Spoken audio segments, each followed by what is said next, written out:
I'm Charise. My name is Wes. And we decided to look into college graduation rates with the state of Wisconsin.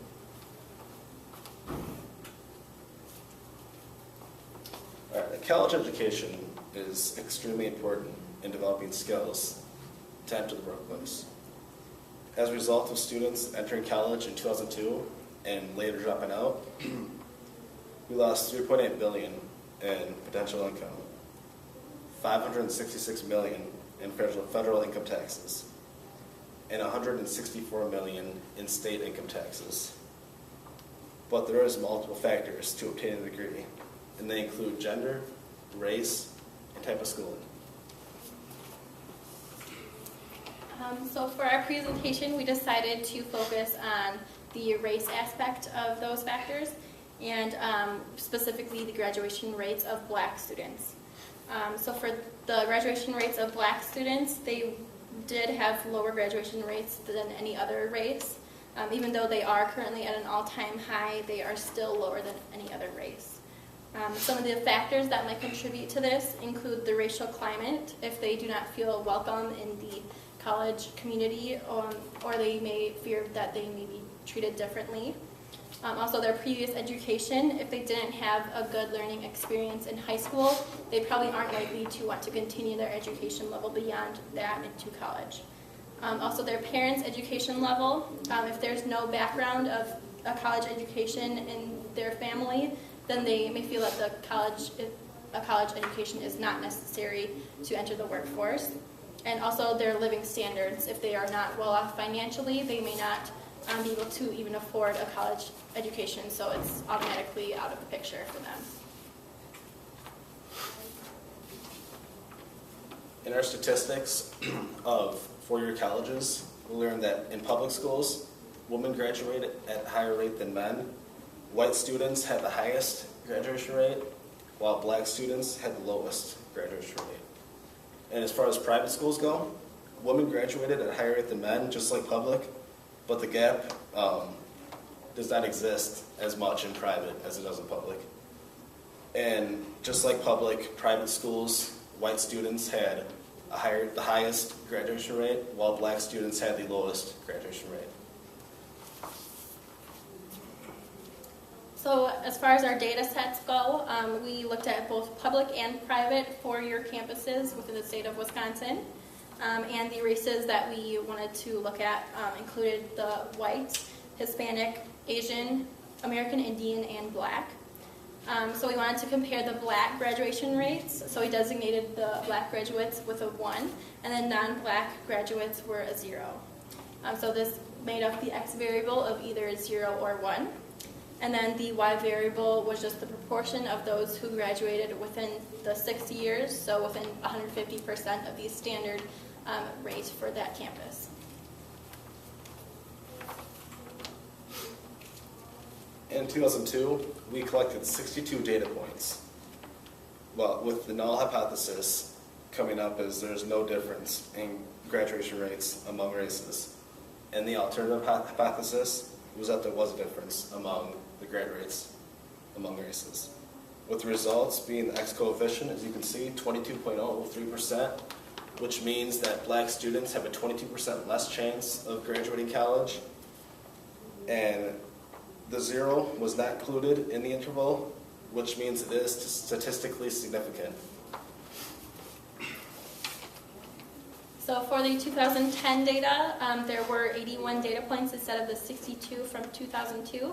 So this just means that the number of minorities attending a wider variety of four-year campuses had increased. For the null hypothesis, it was the same as in the 2002 data set, so there is no difference in graduation rates among races. The alternative hypothesis likewise was the same as in 2002, so there is a difference in graduation rates among races. As for the results, the X coefficient was minus 1.7, so this means that the Black students only had a 1.7% less likely chance to graduate within the 150% of the normal graduation rate. And then both at a 95% confidence interval or level and at a 90% confidence level, 0 was not contained in the interval So this means that the data was not statistically significant.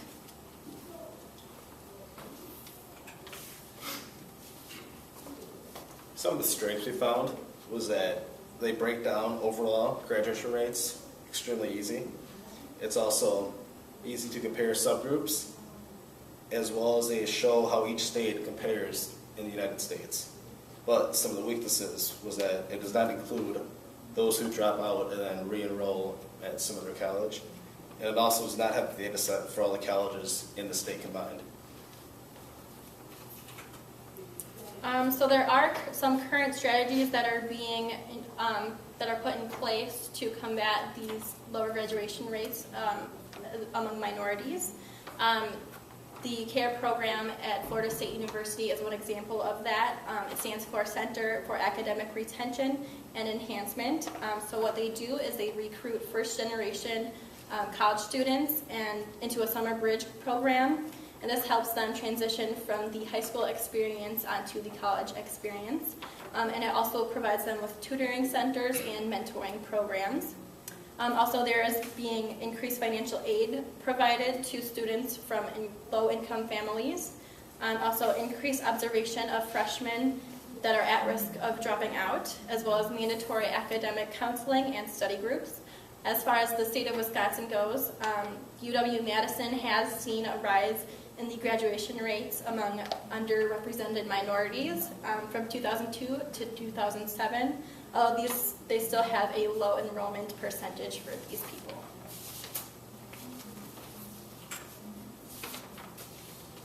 And as far as recommendations go, I mean, we like for the government to create programs to help high school students make the transition to college a little easier than it is now. Also, have programs concentrated in the inner cities like Chicago, New York, LA, and also communities with lower minority attendance. And keep close observation to those thought of being risk of dropping out. So talk with the teachers at the schools and they would know what type of students that would be. And also one-on-one tutoring and mentoring, which I believe is the most important thing because each student learns at a different pace than everybody else. So that whatever they do best and worst, the tutors will figure out for them. As far as our survey results go, we did have 36 people who responded, the majority of which were white 16 to 20-year-olds, and we had more male responses than females. When asked what their highest level of education was, most said they had either completed a high school education, some college, or 2 years of college.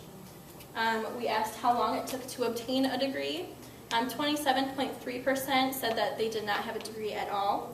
36% said it took them 1 to 2 years, and then 27% said it took them 3 to 4 years. And then as far as the length of time that they expected it would take to obtain a degree, the majority expected it to take about 3 to 4 years to get this degree.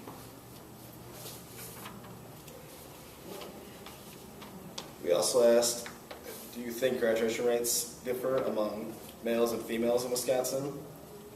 With the majority being yes. And when we asked, do you think graduation rates vary among different races in Wisconsin? As you can see, the majority was yes again, about 75%. And then finally, we asked them what could be done to eliminate the graduation rate gap that there is between the different races in Wisconsin. And the people gave us 4 main responses. So these included making sure that everyone is provided with equal education opportunities. Also, they wanted us to involve the parents in the students' education decisions, so keeping them motivated and convincing them that it is necessary to obtain a college degree. Also, they should have more programs to help minorities, as we recommended, and then offer extra financial assistance for minorities. Okay, and there's our bibliography. And even more bibliography. All right, thank you, Musa.